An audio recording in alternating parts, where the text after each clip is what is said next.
Hello, AP Statistics students, and welcome to Chapter 22 at the beginning of Section 6 of our textbook, Learning About the World.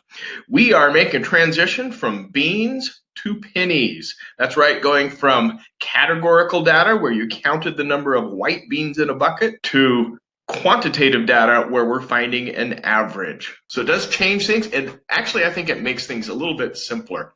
Back when we did our penny distribution in class, at least the next day, introduced the idea of the central limit theorem, that a distribution, if you are doing sample means from a population, it doesn't matter what that population is. It can be skewed, it can be nice and symmetrical, it doesn't matter. Your distribution of X bars is still going to be centered around the same place, the same mean, but the spread will be narrower. You'll be dividing by the square root of the sample size. And so, of course, as the sample size increases, that becomes narrower and narrower. That would be what we call more accurate. Okay, one of the things that happens when you start doing statistics with means, especially with small sample size, is that things didn't work out quite correct. So William Seeley Gossett was the guy who was a experimental brewer for the Guinness Brewing Company back in Ireland that did extensive work. There's a very nice write-up on this in our textbook. I believe it's on page 577 and 578. Identifies a little bit of some of the work he did. It doesn't get too in-depth, but it's a nice little write-up. The main thing he did was he figured out a way to deal with problems that were happening when you had a small sample size, that just using the standard deviation left to the wrong conclusion too many times. And it only happened with small sample sizes. So one of the things is that Guinness would not allow him to publish work because of company policy. So eventually he persuaded them to let him publish his work under the pseudonym Student. So this is often referred to as the student's T distribution. So the key that he did was to have this multiplier of the square root of n over n minus 1 that we would multiply our standard deviation by. That would give us a slightly different value for the standard deviation.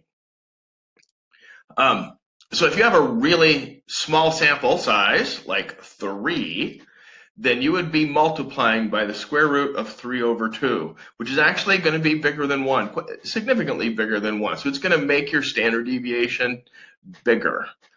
If, however, you have a sample of size 300, you're going to be multiplying by the square root of 300 over 299, which is almost the same as 1. So it's going to have very little effect.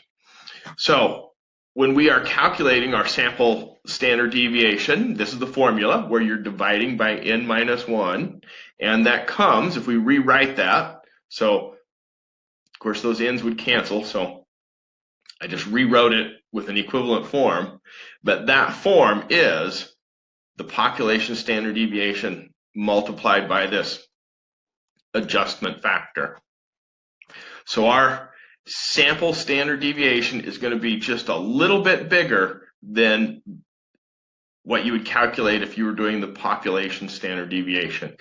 Okay, using the student's T distribution, back when we did proportions, we used the standard error to approximate the standard deviation during our calculations. You may not have really paid that much attention to it, but we have the standard error where we are using the standard error for the distribution of all of the p hats. The standard deviation would be p times q, but if you don't know p, you use the sample to estimate it. So that's when it's called the standard error. And the only difference between these two things is that the one of them is using the sample. So that's when it switches to standard error. And we do the same thing when we are using standard deviations and means. So we'll have our standard error, which uses the S instead of sigma. Okay, I did want to take a little bit of time to look at how the T distribution behaves and how it is different. For one thing, you have degrees of freedom, abbreviated DF in our book, which is kind of nice. The degrees of freedom are just one less than the sample size. The idea is, let's say you had a sample of 10 things and you added them all together and divided by 10 and came up with the mean. You think that you have all of this information, 11 bits of information. But in fact, if one of those pieces was missing, you could figure it out from knowing the mean. That's kind of one of the ideas of where the n minus 1 comes from. It gets used a lot in statistics. And in this case, it is used because it makes the distribution a little bit wider. So the t-distribution, let's pop over here onto Desmos and look at some graphs. Okay, our t-distribution, I have now displayed the normal distribution, just the standard normal curve. That's going to be our black line. And then I have a t-distribution with 2 degrees of freedom. So that would be a sample of size 3. So that's a really small sample size. If I click on that, we'll get the color, and you see that it is wider and shorter. And if we were, like, say, doing a p-value from -2 down, the p-value from the black curve would be quite a bit less than the one from the red curve. So it's actually going to take stronger evidence using the red curve than you would with the normal curve. And that's what the t-distribution does. It makes it shorter and wider so that you require stronger evidence. The other thing is if I increase the sample size, so we go up to sample of size 4, so our degrees of freedom is 3. It made it a little bit taller and a little bit narrower. And if we keep going, let's go up to 5 degrees of freedom, or 4 degrees of freedom, 5 degrees of freedom, 10 degrees of freedom. You can kind of see each time it's getting a little bit less robust on the tails and a little bit taller in the center. So let's start jumping here. Let's go all the way up to 20 degrees of freedom and almost up to the black curve. If we get out to 200, it looks like it's laying on top of it, but I can still see a little bit of black there. So let's go out to 2,000, and that black line disappears because the red line, for all practical purposes, is the normal curve. So you'll see that when we look at the table, but that t-distribution, as the sample size increases, it gets closer and closer to just being the normal curve. So let's look at that t-table. This is in your back of your textbook, or it's also in our folder. I don't expect you to use the table, but it does kind of reveal a few things about the distribution. Okay, the student t-table. One thing to realize, this is similar to the table for the normal distribution, except for every different degrees of freedom, you would have an entirely different distribution. So they do not give near as many data points as they do on the normal table, because they're trying to cover all these different, there's literally a whole bunch of different distributions all on one table. Now you will notice as the sample size gets bigger, we get up to 45, and then it starts going by 5, and then 10, and then 15, jumps up by 25, then it's going by 20 for a while, and then all of a sudden 250, 400, 1,000.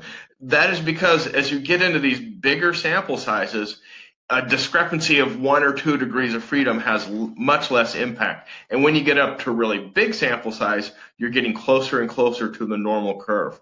So the way this works, let's say you have a sample of size 6, so we're talking 5 degrees of freedom.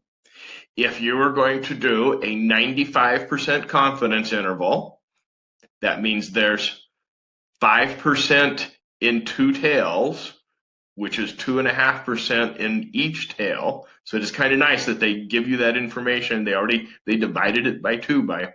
Your T star would be 2.571. That's your critical value, where you would, how many standard errors above and below your sample you would use for a confidence interval.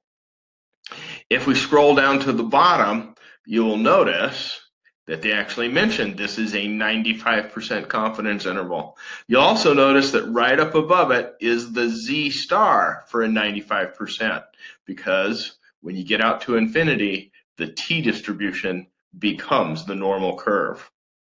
The one thing, if you are calculating at a p-value, you often cannot find the probability. You just kind of narrow it down to a range. So it's actually much better just to use your calculator. So I do want to take and go ahead and look at how you do this on the TI calculator. So if we're going to try and find a probability for a t-value that is greater than 1.9 when the sample size is 6, it is very common to indicate the degrees of freedom, because that is a nice handy way to keep track of which t-distribution you're talking about. This works very much so like the normal curve.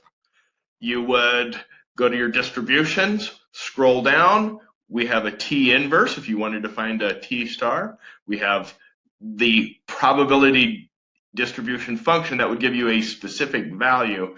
And then we have the cumulative, which is the one we want. Just like we do with the normal curve, the PDF, the CDF, and the inverse normal. For some reason, they put the inverse t first. So in this case, I'm going from 1.9 up. So I enter my lower and upper values, and then it asks for the degrees of freedom, which is the 5. And then you paste it and run it, and you get your probability. A lot better than what you can come up with on the table. On the table, you wouldn't know the actual answer, you just know which values it fell between. There are conditions that restrict your use of the t-distribution. There are some problems. The first thing is, as always, data needs to be collected without bias and from a random selection. Often we don't really know this because we're just reading a problem in a book, so you have to sort of assume that it was done correctly. Sometimes they mention that it was random. The 10% rule, this is just like before, your sample size needs to be less than 10% of the population so that we're not actually sampling with replacement. So for it to appear independent, it needs to be smaller than 10% of the population. Quite generally, when you're talking about means, especially if you're trying to use the t-distribution, you're doing small samples. That almost always guarantees the 10% rule. The complicated thing is the normality condition.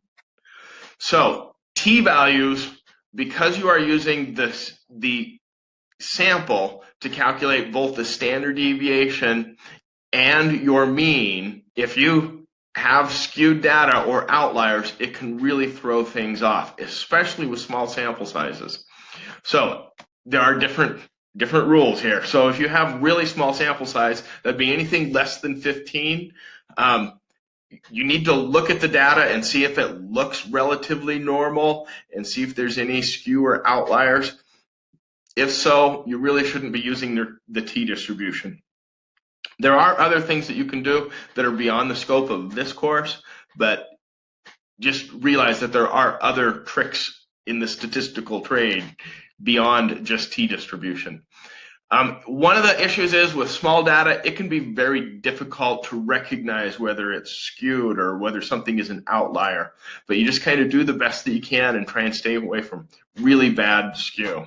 As the sample size increases to kind of a medium size, then you can have a little bit more leeway. You can have, it should still be pretty much unimodal and symmetric, but doesn't have to be perfect. And the outliers, they might be a little bit off, but as long as they're not too far away, you should be okay. For larger sizes, something a little bit over 40, then you can have a little bit of skew and outliers, but not a whole lot. Once you get up to really large, into the thousands, then it just doesn't matter.